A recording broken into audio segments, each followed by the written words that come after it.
Tele Brasil Notícias. Olá, está começando a sua edição semanal do Jornal Tele Brasil Notícias, através da TV Clique Brasil, que está completando 20 anos e tem muitas informações, entretenimento e variedades em sua programação. No Jornal Tele Brasil Notícias estaremos abordando a questão dos Correios, que anunciaram um plano de reestruturação. Também falaremos de saúde, a questão do câncer de pulmão, que é o tipo que mais mata em todo o mundo. Abordaremos também a parte de turismo, mas aqui do Brasil, um dos parques mais queridos dos moradores do Rio de Janeiro, completou 60 anos. Tudo isso e outras informações e orientações você encontra nesta edição do Jornal Tele Brasil Notícias. Então, vamos a ela. No ar.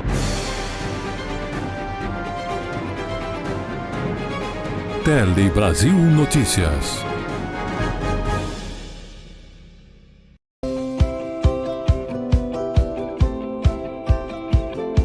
Lembrar que também o Palhão Artesanatos, ele está há mais de 57 anos na rua Oiapoque, hoje em novo endereço, atendendo você. Ele tem lá a linha de produtos que envolve a matéria-prima e também produtos para a decoração de sua casa. Falando em decoração, você encontra lá as esteiras, todos os tipos. Tem lá também, além das esteiras, bolsas, chapéus. Você vai encontrar cestas de bime, bambu, cesta em palha, uma linha completa. E olha, todos os tipos de cash pole, você que busca cash pole, na palha da taboa, milho, na palha também da carnaúba e todos os tipos de esteiras, em carnaúba, sisal, taboa, de junco, seda do buriti e também aquele trançado branco. Tapetes, caixas para presentes, está chegando aí a época de festa, Natal, ele tem lá para você. E olha, cesto para roupas, também para você que tem padaria, para pães, para supermercados, uma linha completa. São mais de 4.000 itens diferentes para bem atender. Está localizado, como dissemos, na rua Oiapoque, ali na Rangel Pestana, né? Através da Rangel Pestana, a rua Oiapoque, perto ali do viaduto gasômetro, né? E você que quer fazer negócio através do WhatsApp 95265-8255, tem também o 8256 e o 8258. Lembrando que além do atendimento, você tem orientações e você faz tudo isso através do WhatsApp, porque o Palhão Artesanatos é mais de 57 anos com tradição e atendimento diferenciado a você.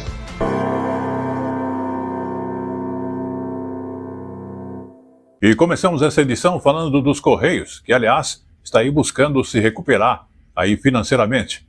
Os Correios então anunciaram um plano de reestruturação para tentar conter o prejuízo que tem acontecido e com isso recuperar aí o equilíbrio financeiro nesta estatal. Interessante que só no primeiro trimestre desse ano a empresa registrou nada menos que um rombo de 4 bilhões de reais. Vamos observar nesta reportagem mais este fato. Para viabilizar o plano, os Correios negociam um empréstimo de cerca de 20 bilhões de reais com bancos públicos e privados, com garantia do Tesouro Nacional. O objetivo é equilibrar as contas da estatal até 2026 e voltar a registrar lucro em 2027. A operação de crédito ela visa reequilibrar a empresa. Então, o que a gente está negociando de operação é para ter reequilíbrio da empresa em 25 e 26. Ter tempo de adotar as medidas que começam a impactar em 26, para em 27 a gente conseguir iniciar um ciclo de balanço em azul. Então a ideia é que em 27 a empresa já esteja reequilibrada. Segundo o presidente dos Correios, o crédito é essencial para recuperar o caixa e colocar em prática outras medidas de ajuste. Entre as ações previstas estão um plano de demissão voluntária, a renegociação de contratos com grandes fornecedores e a venda de imóveis ociosos. Nos últimos anos, o que vem acontecendo com a empresa, e isso vem de forma crescente, é que a perda de market share, a perda de competitividade vem fazendo com que a gente tenha perda de receita. Essa perda de receita impacta o caixa. E ao impactar o caixa, aí eu falo principalmente nos últimos meses, a gente vem afetando a operação que potencializa esse ciclo negativo. O programa de reestruturação que a gente está fazendo tem uma primeira visão de curto prazo, que ela está pautada num corte de despesa. tá? E aí com foco para a gente já mexer na eficiência operacional, na diversificação de receita, naquilo que a gente enxerga como viável para o curto prazo e também numa recuperação da saúde financeira do caixa. Vamos agora falar então do Pix automático, porque a partir do último dia 13 de outubro, eles começaram a valer e passando assim a ser obrigatórios em todas as instituições bancárias, que inclusive operam o sistema Pix. O serviço é uma facilidade para os clientes, que pode autorizar pagamentos que precisam fazer todos os meses, aqueles que são recorrentes. Então, vamos observar. Isso mesmo, a ferramenta já estava disponível desde 16 de junho, de forma opcional, e passa a ser obrigatória para todas as instituições financeiras que trabalham com o sistema Pix, né, o oferecimento para os clientes a partir de hoje. Então, e para aderir, o pagador tem um processo bem simples, ele precisa fazer apenas uma autorização no sistema bancário, né, da sua instituição, e ele precisa também, nesse momento, fazer algumas configurações ali do limite para os pagamentos que ele quer fazer através do Pix automático. E, claro, escolher ou não se ele precisa aderir a um sistema de limite extra, né, caso de não ter o seu crédito no momento do pagamento. Lembrando então que o pagador no dia anterior, na verdade, ele recebe uma notificação do banco de agendamento da cobrança e pode cancelá-la se não estiver de acordo. O sistema busca facilitar o pagamento de contas recorrentes, como vocês falaram, né? Energia elétrica, água, mensalidades, condomínios e várias outras. O Pix automático, a ideia é que ele substitua os boletos e os convênios, aí simplificando a vida dos consumidores e dos prestadores de serviço. Lembrando então que desde junho até outubro, né, agora, quando o sistema ainda era opcional, foram 123 mil transações, movimentando em torno de 4 milhões e 800 mil reais. E lembrando então que isso aí é um montante bem pequeno em relação ao Pix como um todo, né, que somente no mês de agosto deste ano movimentou 3 trilhões de reais em quase 7 bilhões de transações. Então o Pix automático tem um potencial gigante para facilitar a vida dos pagadores e das instituições financeiras do Brasil.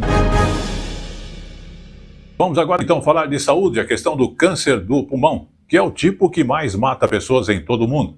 Somente em 2022 a doença tirou a vida de quase 2 milhões de pessoas. E ele é um inimigo silencioso. O câncer de pulmão costuma ser diagnosticado somente naqueles momentos em que ele já está em estágio avançado. A notícia é que o diagnóstico, aquele precoce e a prevenção, como a pessoa evitar o tabagismo, os cigarros eletrônicos, podem salvar a vida da pessoa. Vamos observar.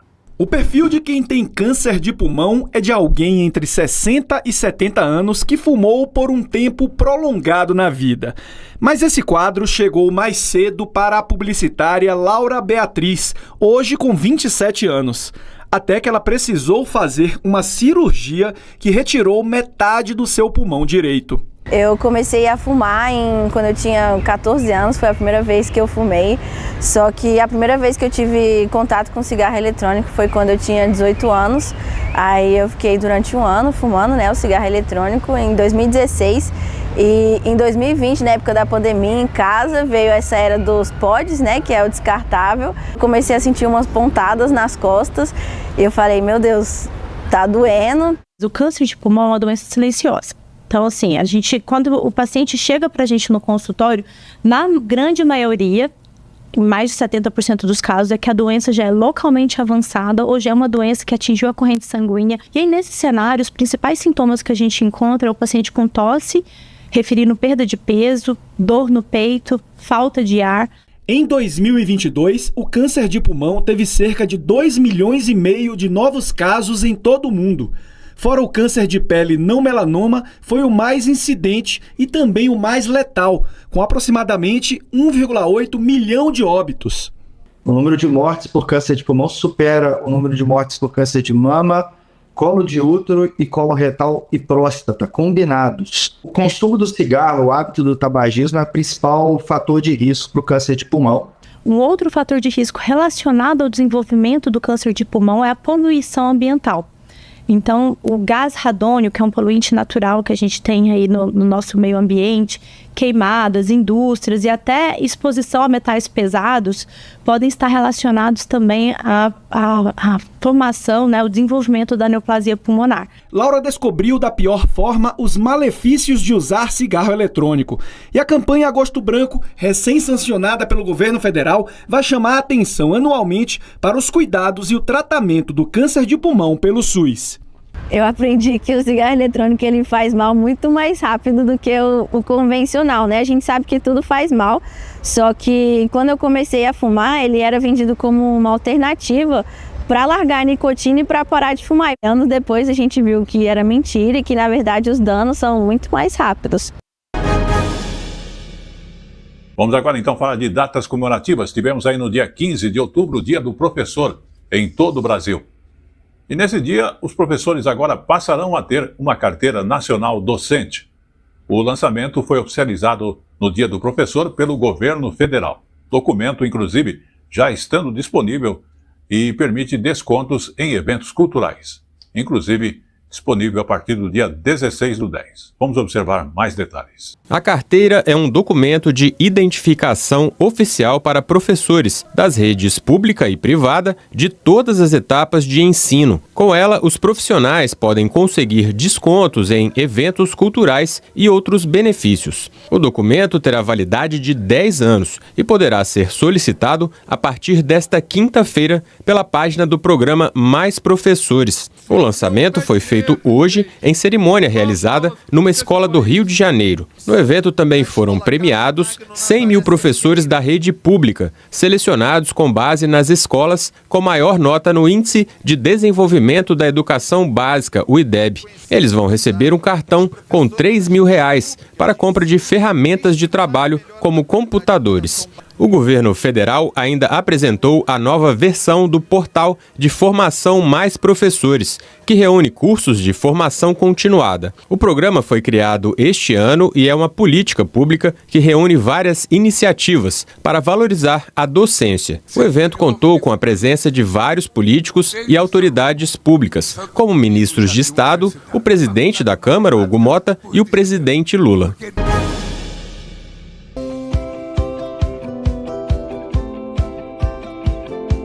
Lembrar que também o Palhão Artesanatos, ele está há mais de 57 anos na rua Oiapoque, hoje em novo endereço, atendendo você. Ele tem lá a linha de produtos que envolve a matéria-prima e também produtos para a decoração de sua casa. Falando em decoração, você encontra lá as esteiras, todos os tipos. Tem lá também, além das esteiras, bolsas, chapéus.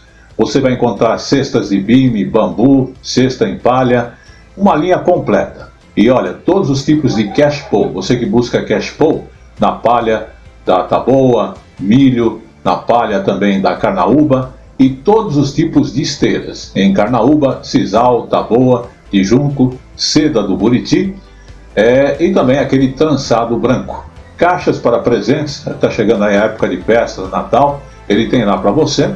E olha, cesto para roupas, também para você que tem padaria, para pães, para supermercados, uma linha completa. São mais de 4 mil itens diferentes para bem atender. Está localizado, como dissemos, na rua Oiapoque, ali na Rangel Pestana, através da Rangel Pestana, a rua Oiapoque, perto ali do viaduto gasômetro, né? E você que quer fazer negócio através do WhatsApp 95265-8255, tem também o 8256 e o 8258. Lembrando que além do atendimento, você tem orientações. O Palhão Artesanatos é mais de 57 anos com tradição e atendimento diferenciado a você.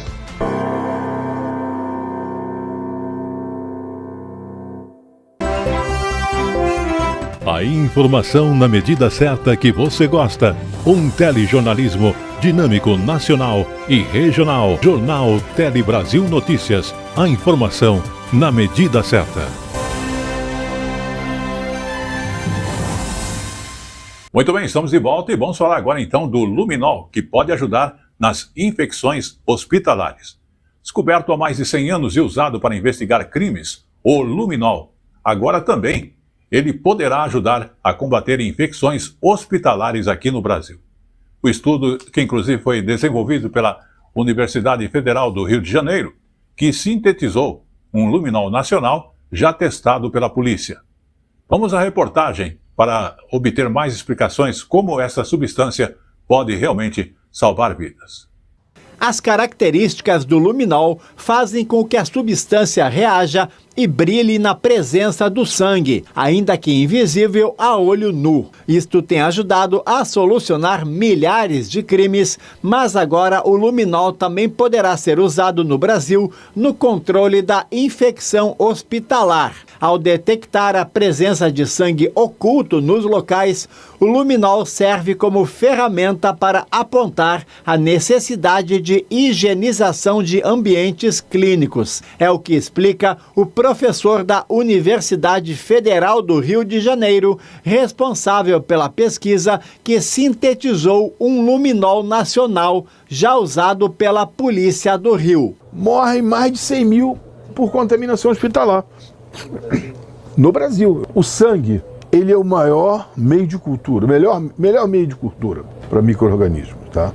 E se ele está oculto, isso não tira essa característica. O micro-organismo fica viável ali, crescendo, se reproduzindo, mutando, fazendo mutações. E aí chega uma pessoa debilitada para o centro cirúrgico, para uma sala de hemodiálise, e adquiriu uma contaminação. Segundo o professor da pesquisa, uma empresa dos Estados Unidos chegou a mostrar interesse no projeto. Enquanto isso, o luminol, já fundamental para o trabalho da polícia, aguarda agora a oportunidade de salvar vidas e contribuir para a saúde pública no Brasil. Eu gostaria que fosse feita aqui e que desse emprego principalmente para os nossos alunos, das diversas áreas de conhecimento, que o luminol é multidisciplinar. Vamos voltar a falar então de saúde e a questão do pé diabético, que atinge 25% das pessoas que têm diabetes e piora bastante a qualidade, inclusive, de vida desses pacientes. Uma pesquisa desenvolvida na Universidade Pública criou um tratamento com luz de LED, que inclusive vai facilitar aí muitos passos das pessoas por aí. Você vai conferir nesta reportagem da TV Pernambuco, emissora da Rede Nacional de Comunicação. Os passos firmes ao andar ainda parecem um verdadeiro sonho na vida da técnica de enfermagem Danivalda Castelo Branco. No início do ano, ela sequer sentia os pés. Ambos estavam necrosados por conta de uma condição que atinge cerca de 25% dos pacientes com diabetes, o pé diabético. Eu passei mal, eu tive uma crise de acetoacidose, ou seja, a hiperglicemia. Eu chorava bastante, eu achava que ia perder meus 2 pés. Por coincidência ou destino, a internação aconteceu justamente no Hospital Universitário Oswaldo Cruz, mesmo local em que Danivalda é funcionária, e ficou sabendo ao passar por um dos corredores sobre uma pesquisa que buscava pacientes com o mesmo diagnóstico que ela. Durante 2 meses e meio, a Danivalda veio até o consultório 3 vezes por semana. Aqui ela recebeu tratamento com a fotobiomodulação. Durante esse período, a evolução impressionou tanto a paciente como os pesquisadores. É muito gratificante, para a gente, ver uma tecnologia desenvolvida no Brasil por uma empresa brasileira ser aplicada no tratamento de uma complicação tão difícil de manejar e que está associada a diversos desfechos negativos, como internação hospitalar, amputação, infecção, sepse. O protocolo de tratamento com luz LED atua na cicatrização da ferida do pé diabético. O estudo clínico foi desenvolvido pelo Programa de Pós-Graduação em Ciências da Saúde da Universidade de Pernambuco. O dispositivo da empresa contou com a validação do protocolo de tratamento, resultado da tese de doutorado do Leandro e da orientação da professora Patrícia Moura. A B1, que é essa empresa que desenvolveu esse equipamento, ela ela fez uma parceria conosco para fazer um ensaio clínico. E a gente está tendo resultados muito positivos. A empresa está tirando os últimos documentos, né, para poder fazer a comercialização, o transporte e a venda do equipamento, porque a gente já tem o Inmetro, a Anvisa e todas essas outras coisas, mas assim, a possibilidade de venda é bem breve. Tem que se multiplicar, tem que ir para a rede de saúde, tem que se expandir para todo mundo, para o pobre ter condições de vida, ser gente, não ver as pessoas com membros amputados. Vamos torcer e pedir que invista mais e mais neles. Eles são ótimos. Vamos mudar um pouquinho de assunto, agora falar da quantidade de motoristas e entregadores por aplicativos, que aqui no Brasil cresceu 25% entre 2022 e 2024. Também, segundo o IBGE, a pesquisa feita por eles mostra que a condição do trabalho praticamente não mudou. A maioria segue na informalidade e acaba precisando cumprir jornadas exaustivas para garantir uma remuneração satisfatória. Vamos observar.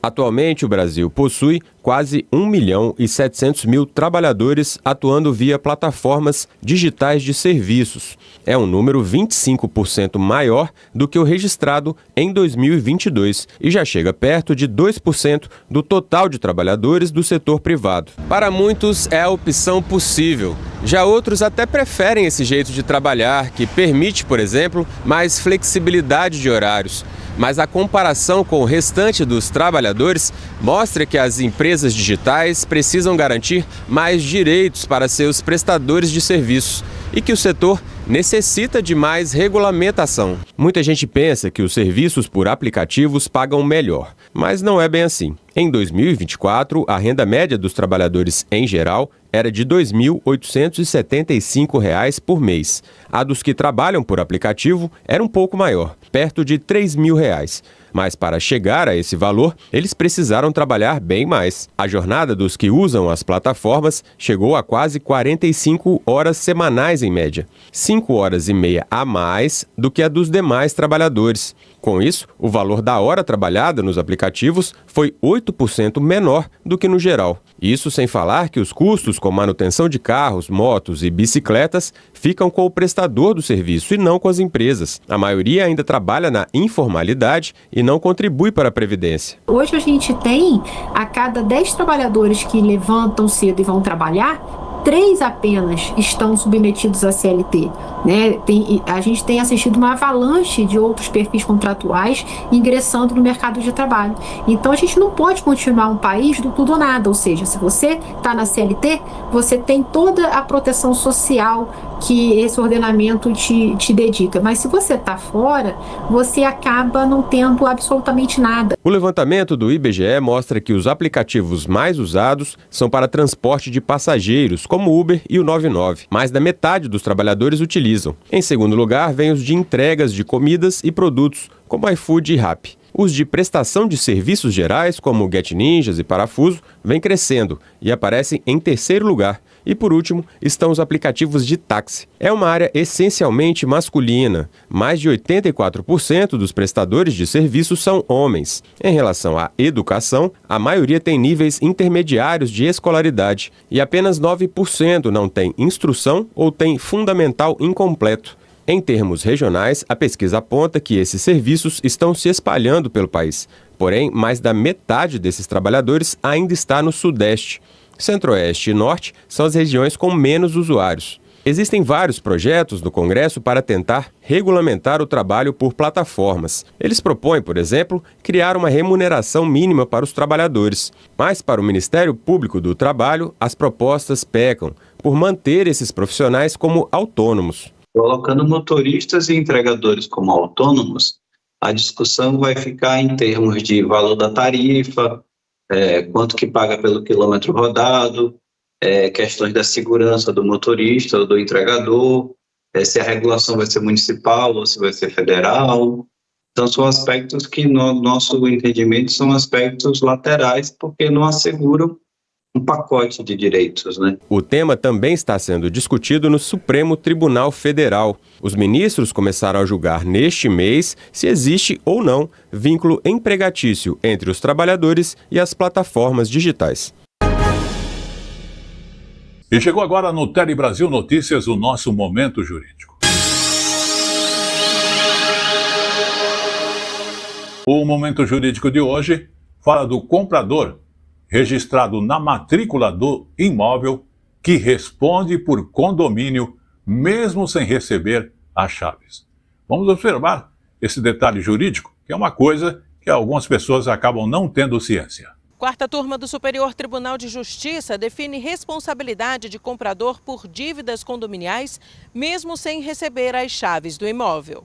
Por unanimidade, os ministros consideraram que a obrigação de pagamento do condomínio é vinculada à propriedade do imóvel, independentemente da entrega das chaves. Assim, foi permitido ao condomínio cobrar o pagamento das cotas usando a execução de título extrajudicial. No caso julgado, os promissários compradores alegaram que, mesmo registrados como proprietários no imóvel, não tinham recebido as chaves e nem estavam na posse do bem.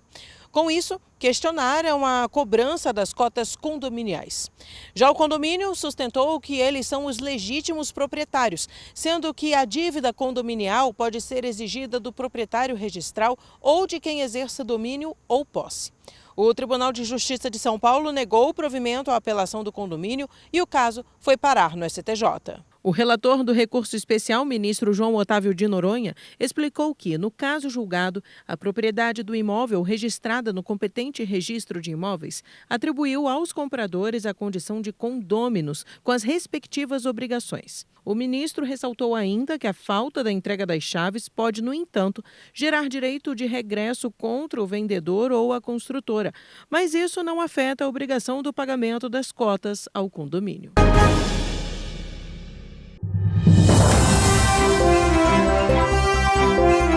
A informação na medida certa que você gosta. Um telejornalismo dinâmico, nacional e regional. Jornal Tele Brasil Notícias. A informação na medida certa.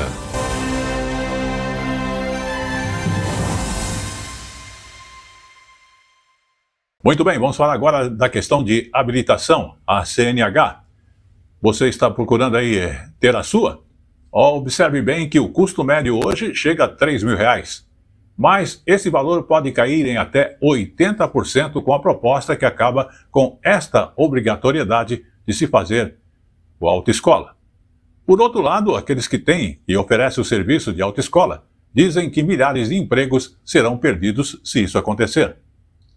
Você quer opinar sobre esta questão? Tem uma consulta pública aberta. Vamos observar com mais detalhes nesta reportagem para que você também possa participar. A Helena tirou a Carteira Nacional de Habilitação no começo do ano, só depois de conseguir juntar dinheiro para enfrentar os custos elevados. Segundo ela, as aulas foram fundamentais para dar mais segurança ao dirigir. Eu esperei para fazer com 19 anos, justamente a gente ficou enrolando porque é muito caro, assim. Graças a Deus eu tenho condição de pagar, mas eu tenho plena noção de que, assim, isso aí é praticamente o salário de muita gente, né? De acordo com o Ministério dos Transportes, o custo impede que parte da população tenha acesso à CNH. No geral, 54% dos brasileiros não dirigem ou dirigem sem habilitação. Entre os proprietários de motocicletas e outros veículos de duas rodas, 45% pilotam sem ter carteira. Na categoria B, de veículos de passeio, 39% dirigem sem habilitação. Com o novo projeto do governo para acabar com a obrigatoriedade das aulas em autoescolas, a estimativa é que o valor fique em torno de R$ 700, uma redução de aproximadamente 80% no custo. E vale lembrar, a medida não acaba com as exigências de aprovação tanto no exame teórico quanto no prático. É procurar uma autoescola, como é hoje, ou se ele vai procurar um instrutor autônomo, que é o profissional qualificado, tendo feito o curso de instrutor, e ele vai ser credenciado, autorizado pelo órgão de trânsito estadual, os DETRANs, e vai ministrar aulas. Essa possibilidade, que é também uma novidade, vai poder criar um regime de concorrência, baixando o preço. O Sindicato dos Proprietários de Autoescolas do Distrito Federal diz que a proposta gera insegurança, pode provocar mais acidentes e já reduziu a procura pelas aulas teóricas e práticas. Quando você faz alguma oferta para a classe que está realmente dependendo dessa carteira para ingressar no mercado de trabalho ou para participar de algum concurso, elas pegam recua, não vai procurar as autoescolas e espera a medida do governo entrar em vigor para que eles possam usufruir dessa gratuidade. Uma consulta pública sobre o tema está na plataforma Participa Mais Brasil até o dia 2 de novembro. Qualquer cidadão pode opinar. Já foram feitas mais de 5.000 contribuições. Depois, o texto precisa passar pelo Conselho Nacional de Trânsito, que aprova e detalha a nova norma antes dela começar a valer. Muito bem, vamos abordar então o Outubro Rosa e a questão do câncer de mama, porque chegou ao Brasil um medicamento inédito para o tratamento do câncer de mama no SUS. Vamos observar este medicamento e o tratamento. A primeira remessa de trastuzumab entancina tem 11.978 unidades, nas apresentações de 100 e 160 miligramas. Outras 3 entregas estão previstas até junho do próximo ano. O volume é suficiente para atender toda a demanda do Sistema Único de Saúde em 2025, beneficiando 1.144 pacientes. O medicamento é indicado para mulheres que ainda apresentam sinais de câncer de mama após a quimioterapia inicial. 50% mais chance de cura para essas pessoas que têm resto tumoral. Essa quantidade de medicamento que chegou é exatamente a que supre todas as mulheres nessa condição. São 2.800 mulheres ano e ela supre completamente todos os pontos da cadeia do tratamento do câncer de mama HER2 que tiver nesse cenário específico pós-adjuvância com falha terapêutica. O governo investiu 158 milhões de reais na compra de mais de 34 mil frascos do medicamento. A aquisição em grande escala reduziu em cerca de 50% o custo em relação ao preço de mercado. A distribuição será feita pelas secretarias estaduais de saúde, responsáveis por entregar o produto às pacientes em tratamento. Vamos falar agora de educação, uma das ferramentas para democratizar o acesso a universidades públicas. Os cursinhos populares vão contar com mais investimentos. É isso mesmo. O anúncio foi feito em São Bernardo do Campo, no ABC Paulista. Vamos observar mais detalhes desta informação sobre educação. O sonho da Maria Luísa é ser jornalista. Para isso, ela estuda num cursinho popular no extremo sul da capital paulista. Com os cursinhos populares, principalmente o do Fontes, eu tô conseguindo estudar muito pro vestibular, né, pro Enem, para eu conseguir passar na minha faculdade de jornalismo, que é o meu sonho, assim. Essa profissão me admira muito. Para o professor Marcos, que dá aulas num cursinho na Cidade de Deus, no Rio de Janeiro, sem o programa de cursinhos populares, a turma não estaria mais unida. A gente está conseguindo trazer mais eventos, está conseguindo trazer mais para além das aulas ali dentro da sala, né? E isso é essencial para o pessoal estar sempre ali, estar motivado, né, para passar nesse vestibular também. A cerimônia desta manhã aqui em São Bernardo do Campo marcou uma nova etapa e uma ampliação do projeto para 2026. 108 milhões de reais estão previstos para serem investidos e mais de 500 cursinhos populares em todo o país receberão o auxílio. O ministro da Educação, Camilo Santana, disse que o projeto vai fornecer apoio técnico e financeiro para ajudar esses jovens a ingressarem no ensino superior através do Enem. Falar em democracia é falar em educação. Falar em soberania é falar em educação. A educação é o único caminho transformador para a sociedade brasileira e para o povo brasileiro. O presidente Lula falou da importância de oferecer este apoio para a população menos favorecida.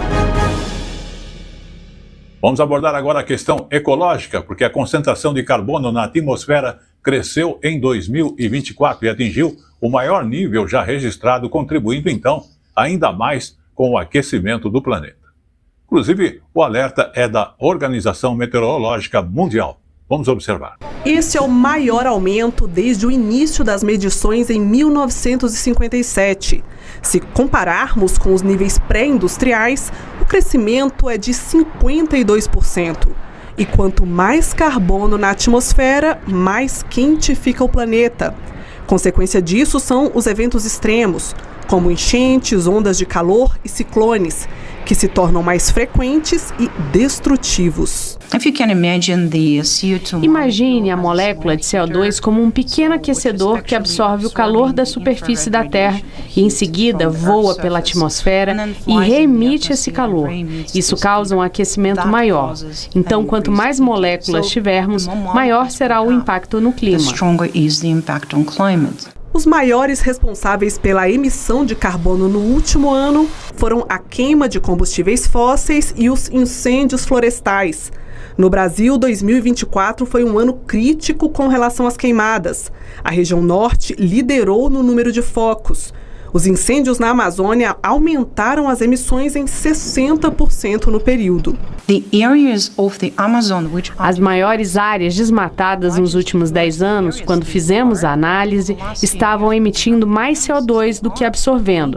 Se você não tem floresta ou se a floresta está estressada, não há absorção além da respiração da floresta. Às vésperas do maior encontro climático do planeta, a COP30, o alerta vai na contramão da meta global de redução na emissão de gases de efeito estufa e aumenta a urgência da ação.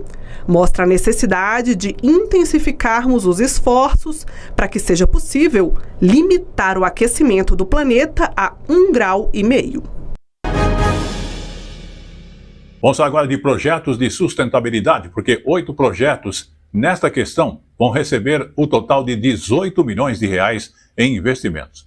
A iniciativa, inclusive, está buscando usar a inteligência artificial para proteger o meio ambiente e enfrentar mudanças climáticas, como vemos acontecer em todo o mundo. Vamos observar. O combate aos incêndios florestais pode se tornar ainda mais efetivo com o uso da tecnologia. O Instituto Federal do Amazonas quer usar inteligência artificial para prever com até uma semana de antecedência onde há risco de fogo. Treinando através dos dados que serão disponibilizados pelos parceiros e definir, prevendo com 7 a 14 dias de antecedência, quando uma determinada região está numa área de risco, onde pode ocorrer um fogo.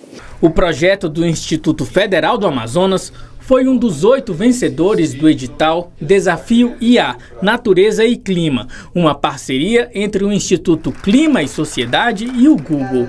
Ao todo, os selecionados receberão 18 milhões de reais para serem implementados em até 2 anos. Os projetos também prometem integrar dados de regularização fundiária, auxiliar o monitoramento do Pantanal e até ajudar os produtores de castanha do Pará a prever as tendências de mercado. A ideia é que esse núcleo de inovação possa servir como um espaço não só de acompanhamento da implementação, mas sobretudo de troca, né, realmente de fortalecimento desse ecossistema que a gente está fomentando dessa forma. Os projetos selecionados mostram que o Brasil tem espaço e capacidade para implementar essas inovações tecnológicas.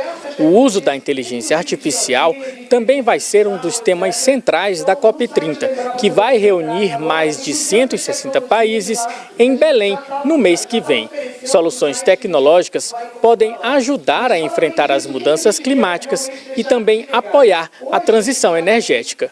A proteção das terras indígenas também pode ganhar mais eficiência com o uso da inteligência artificial. Esse é o objetivo do projeto da Fundação Getúlio Vargas em parceria com a COIAB, Coordenação das Organizações Indígenas da Amazônia Brasileira. Incluindo desmatamento, queimada, garimpo. E a gente não teria condição de fazer esse projeto sem esse apoio. Imagino que os outros projetos também se beneficiam muito dessa premiação. Vamos agora mudar de assunto e falar então de jogos eletrônicos e aqueles aplicativos de celular que terão, a partir de agora, uma nova faixa etária indicativa. Exatamente, uma portaria então assinada pelo Ministério da Justiça está aí colocando ordem nesse assunto. Vamos observar nesta reportagem. O Ministério da Justiça hoje criou a faixa de 6 anos, que ficará entre a classificação livre e 10 anos. Até então, a classificação indicativa se baseava apenas em conteúdos com sexo, nudez, drogas e violência. Agora, também serão avaliados os riscos presentes em jogos eletrônicos e aplicativos, como a possibilidade de contato com adultos desconhecidos e as interações potencialmente perigosas com agentes de inteligência artificial. Nesses casos, os conteúdos não serão indicados para menores de 6 anos. Vamos ainda falar de tecnologia, porque a tecnologia está abrindo caminho para as novas portas na questão da arte e da sensibilidade. Pesquisadores, então, da Universidade Estadual do Maranhão estão recriando o Centro Histórico de São Luís dentro de um metaverso.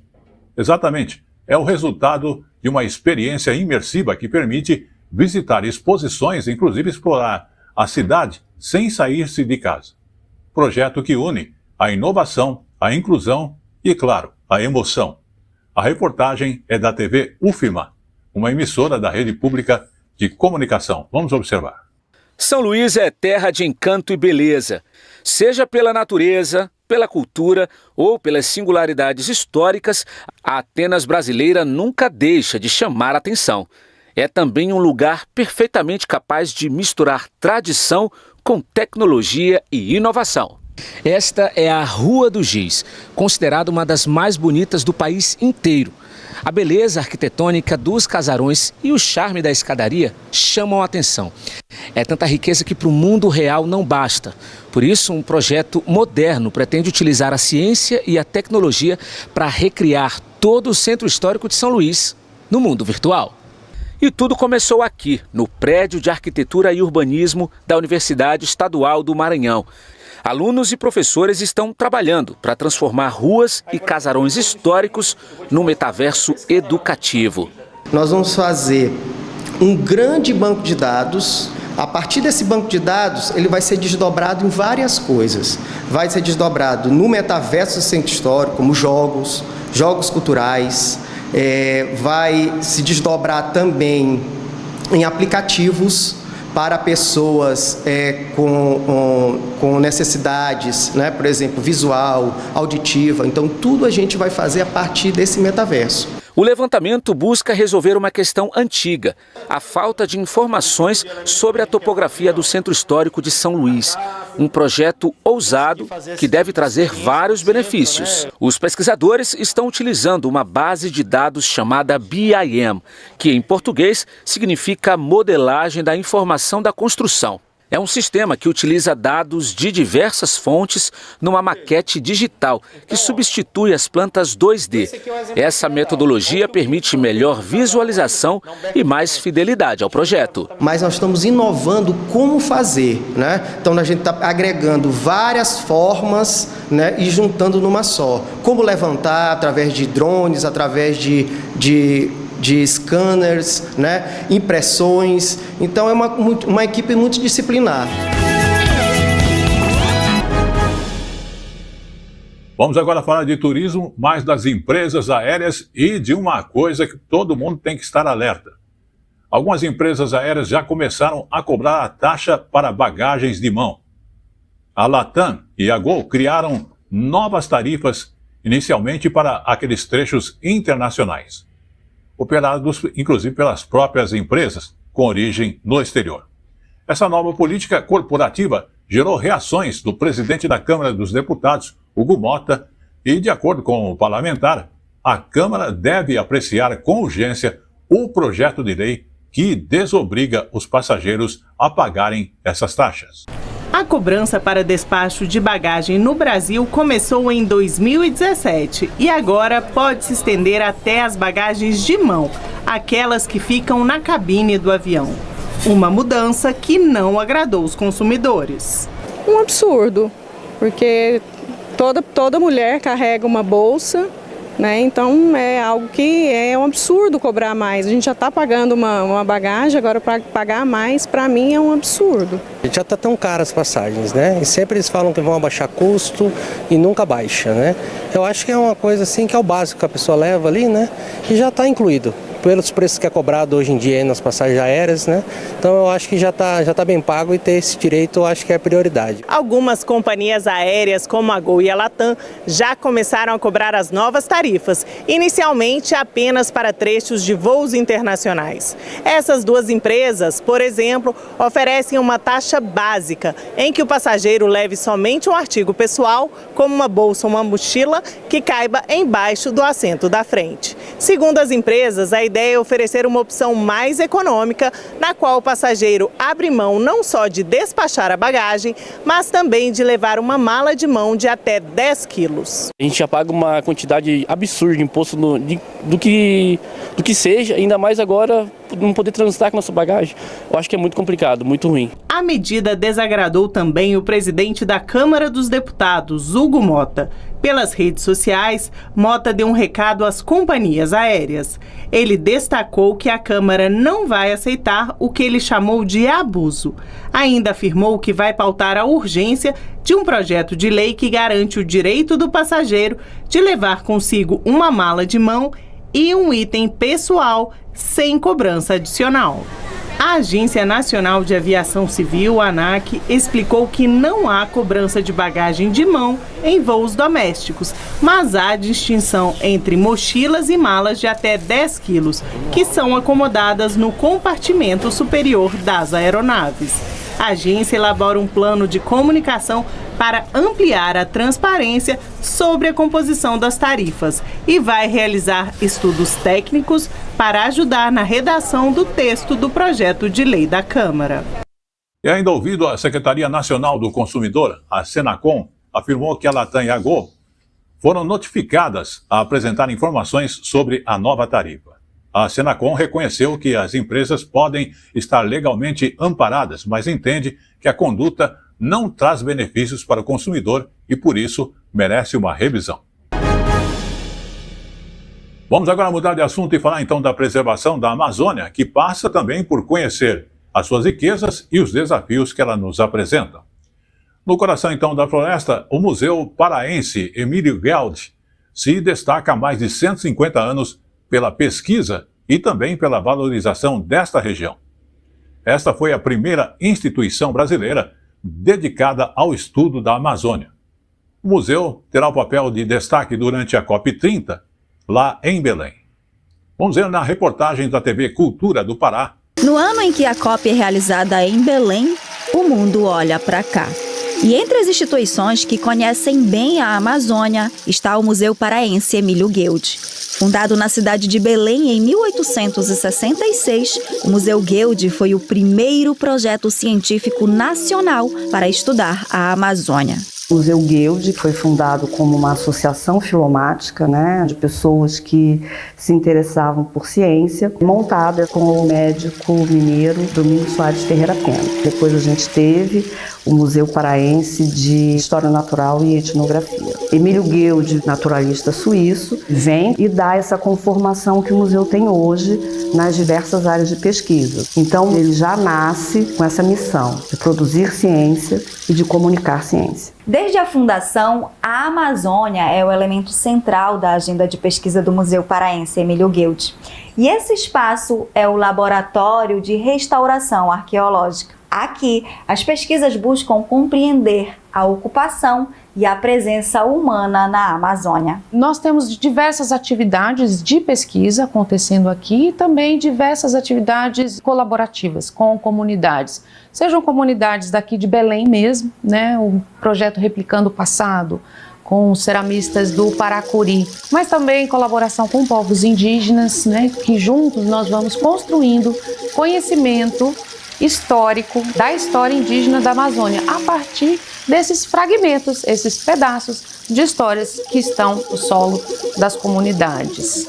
É um acervo que vem sendo formado há mais de 150 anos. povos que estão aqui na região há 12 mil anos, construindo essa floresta, essa biodiversidade, enriquecendo os solos. Apenas no século XXI, junto com vários parceiros, o Museu Guild já apresentou mais de 800 espécies novas de fauna, flora e fungos.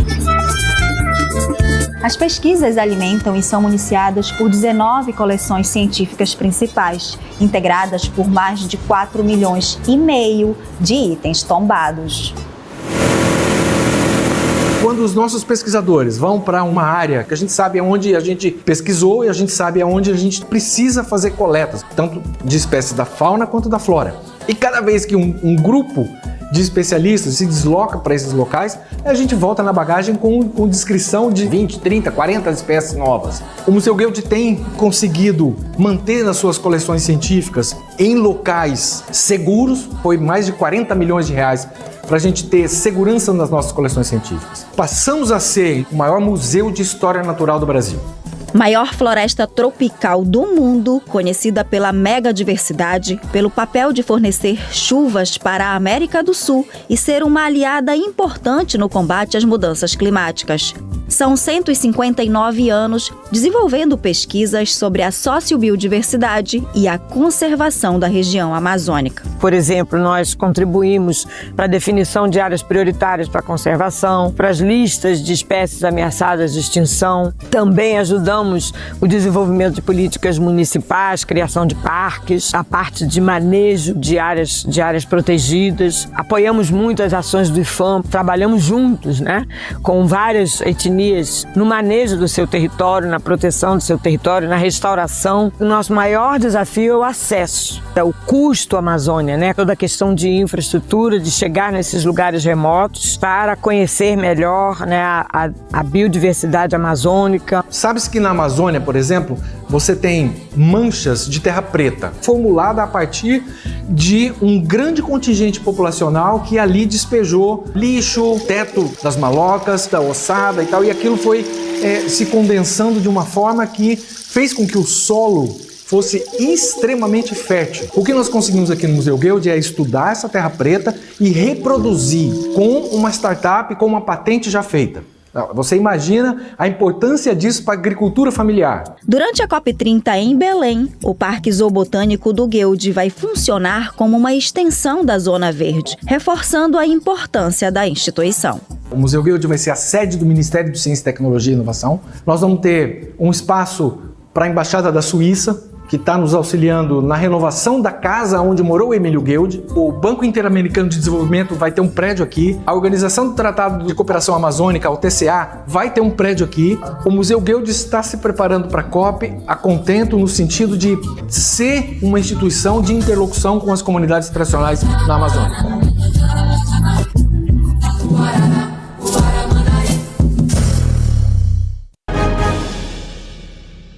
Vamos falar agora de um acontecimento bastante importante que envolve cultura. Um livro raríssimo, furtado há mais de 15 anos, voltou para o Brasil. A obra foi localizada em Londres e recuperada após uma operação conjunta internacional.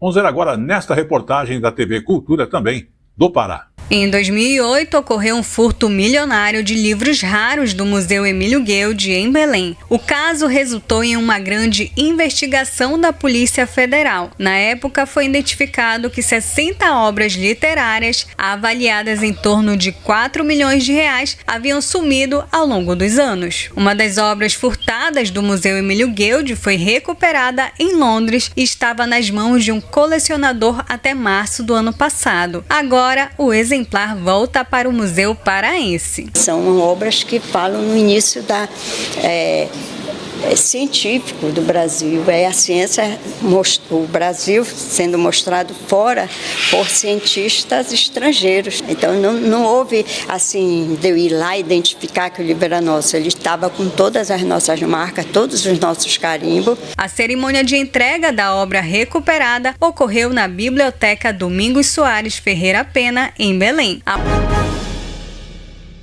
Vamos agora então falar de datas comemorativas. Dia 16/10 foi o Dia Mundial do Pão. A nossa, inclusive, companheira, a TV UFMA, mostra como esse alimento tão simples e saboroso ajuda tanto a mover a economia e também vai nos contar a história do trabalho e desta tradição. Vamos observar. Uma pena que TV ainda não tem cheiro. Difícil não desejar um pãozinho logo no início da manhã ou no finalzinho da tarde. Consumidores que diariamente saem de casa em busca do melhor dos sabores. Eu vim comprar pão massa fina e pão de queijo. Café da manhã não pode faltar? Não pode faltar. Esse aí é o preferencial, né? Da manhã. Só nesta padaria são fabricados 1.700 pães todos os dias. Há também a fabricação de pães de queijo, bolos e salgados. No estado do Maranhão, são mais de 10 mil pessoas empregadas neste setor. Geralmente, empresas com tradição familiar, que vão sendo ampliadas com a contratação de funcionários. A padaria começou com meu pai há 30 anos atrás, esse ano a gente faz 30 anos. E agora é uma padaria familiar, eu trabalho com a minha mãe, com o meu irmão, com muito carinho com os nossos clientes sempre. Os 30 anos de panificação também fazem parte da história de vida do João. Grande responsabilidade. 5 horas da manhã já tem pão no forno. 5h45 já tem cliente na porta. Peguei o gosto com a profissão, meu pai tinha padaria e a partir daí eu comecei a trabalhar e peguei amor pela profissão e estou até hoje. Nesta outra padaria, mais clientes aguardam pela grande estrela do dia. Mas quem procurava apenas pelo pãozinho, agora vê neste espaço um lugar com múltiplas funções. Nós temos aqui um grande fluxo de pessoas que vêm fazer reunião de trabalho, né?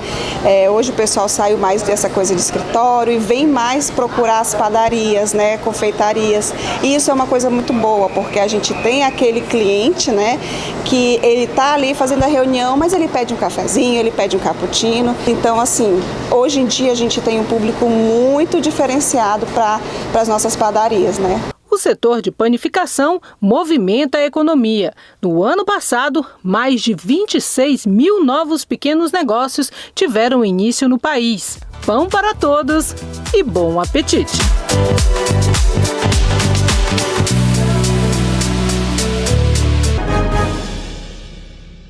Muito bem, vamos falar agora da gastronomia do Piauí, que revela a sua história, tradição e a hospitalidade do povo, que é justamente na questão da panelada à mão de vaca.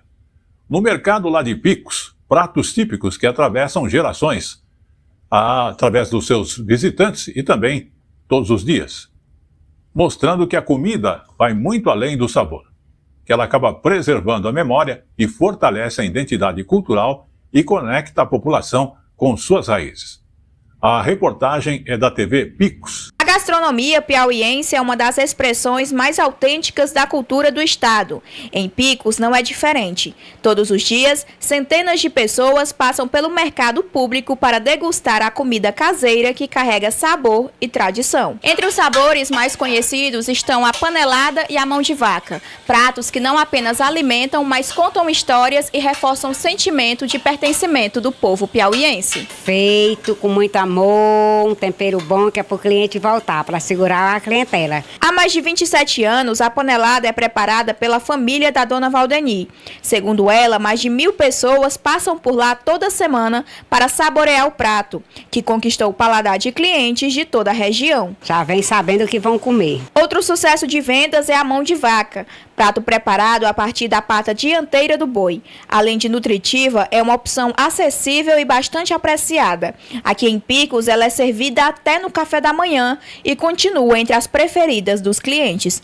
A mão de vaca a gente faz com tempero baiano, a verdura, o sal, o corante, bota o papel cozer, depois lava a mão de vaca, bota dentro, deixa ela pré-cozir para no outro dia que a gente terminar de fazer. Vai sair de 6 da manhã, vai até 2 horas da tarde. E como eu falo sempre, tudo que é bom dura pouco, e o Tele Brasil Notícias da semana está chegando ao seu final, agradecendo a sua audiência. Mas antes de encerrarmos, vamos falar de uma região onde possui-se um aeroporto, museus, quadras esportivas, áreas verdes arborizadas e uma marina, além de uma praia. É um dos parques mais queridos dos moradores do Rio de Janeiro, que completou 60 anos. É o Parque do Flamengo, mais conhecido como aterro do Flamengo. Vamos observar. Seria difícil imaginar o Rio de Janeiro sem um aterro, ou melhor, o Parque do Flamengo. Numa área de 1.200.000 metros quadrados, é considerado o maior parque à beira-mar do mundo, único na arquitetura e no paisagismo. Um espaço vivo com verde, esportes, lazer, animais e banhistas. Também um local de trabalho de muita gente na luta diária. A força é coco, a barraca, a água, o guarda-sol que tem para alugar para prestar serviço ao povo. Aqui nós temos um privilégio do sol, o mar e Deus. A primeira vez que vine foi em 2014 para a Copa Mundial. Maravilhoso, meu amigo. Você tem a praia, tem trabalho, eu trabalho acá, hago reciclagem. A área que vai do aeroporto Santos Dumont até o Mirante do Pasmado, em Botafogo, recebeu areia e pedras do fundo da Baía de Guanabara e o entulho que vinha dos túneis construídos na década de 60. O aterramento começou em 1951 e terminou em 1962. Toda essa área não seria verde não fosse por Maria Carlota Macedo Soares e pelo então governador Carlos Lacerda. O diretor de urbanização da época, José de Oliveira Reis, não abria mão da ideia de criar por aqui 4 avenidas com prédios à beira-mar. Mas Carlos Lacerda trouxe Lota Macedo Soares para o governo. A ideia dela de um parque público com um projeto do arquiteto modernista Afonso Raide prevaleceu. O parque foi projetado, a Lota e o RID, a equipe toda de trabalho dela, tinha uma consciência social muito grande. Eles queriam fazer um espaço em que a população do Rio pudesse vir e passar o dia inteiro se divertindo sem pagar nada. Maria Carlota convidou profissionais de diferentes áreas para a construção. Um dos parceiros foi o paisagista Roberto Burle Marx, consagrado por valorizar uma estética tropical com espécies locais e exóticas. As passarelas de ride menos inclinadas dão conforto a quem caminha pelo parque. O conjunto arquitetônico não só formou um cartão postal, como se integrou ao Museu de Arte Moderna, inaugurado antes do aterro, em 1958. Construções como o Monumento a Estácio de Sá, projetado por Lúcio Costa, e a Marina da Glória de Amaro Machado vieram depois. Mais que um cartão postal, o Parque do Flamengo se tornou um museu vivo a céu aberto. Esse projeto foi a manchete de várias revistas internacionais, vários jornais internacionais, porque era o maior projeto de arte moderna a ser executado naquele momento no mundo. O parque é deslumbrante, ele não merece ser chamado de aterro, porque hoje ele é o Parque do Flamengo. E com essa última informação, o Tele Brasil Notícias dessa semana vai ficando por aqui, agradecendo a sua audiência aqui no Brasil ou mesmo no exterior. E lembrando que você pode rever aqui tanto as nossas matérias através do nosso site, que é telebrasilnoticias.com.br, ou mesmo nas redes sociais, através de Face ou outros, você encontra no @Jornal Tele Brasil Notícias. Temos também o nosso Face de notícias, que é o nosso Face que tem informações com fotos, detalhes e mais outras dicas para você, que justamente é a Hora da Notícia, radioetv.com.br. Queremos agradecer aí todo o trabalho de nossa equipe técnica e estaremos de volta na semana que vem com mais informações aí para você.